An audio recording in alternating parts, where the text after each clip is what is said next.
Toutes les fenêtres ont été condamnées. Il y a 5 policiers à l'extérieur et 2 policières à l'intérieur. CST. Un témoignage horrifiant qu'a publié la princesse Lafita il y a quelques jours.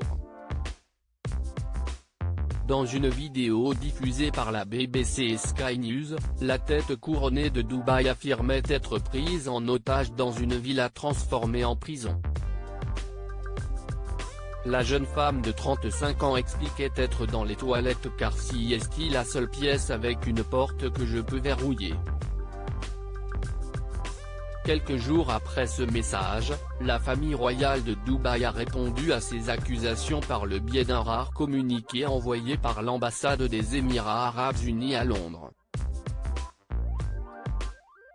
Dans celui-ci, la famille a souhaité remercier ceux qui se sont inquiétés par son bien-être, mais a déclaré que cela ne reflétait pas la situation réelle. Sa famille a confirmé que son Altesse est prise en charge chez elle, soutenue par sa famille et des professionnels de la santé. Son état continue à s'améliorer et nous espérons qu'elle reprendra une vie publique en temps voulu, a indiqué l'ambassade.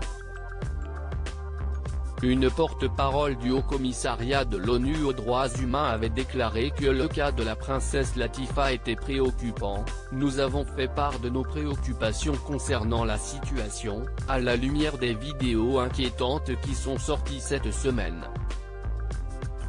Nous avons demandé plus d'informations et de précisions sur la situation actuelle.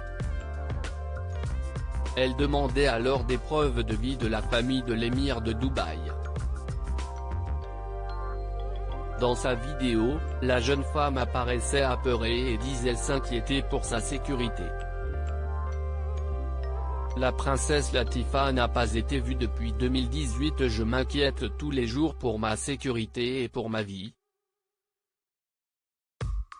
La police m'a dit que je serai en prison toute ma vie et que je ne reverrai plus jamais le soleil, assurait-elle. La situation devient, chaque jour, plus désespérée. En 2018, la princesse Latifa avait tenté de fuir son pays en bateau avant d'y être ramenée. Depuis, elle n'a plus été vue en public. Des responsables de l'ONU s'étaient déjà inquiétés de cette affaire et évoquaient la disparition forcée et la mort présumée de la princesse Lafita, tout en soulignant qu'une procédure d'action urgente envoyée au gouvernement. Un courrier qui était resté sans réponse de la part de cet État du Golfe.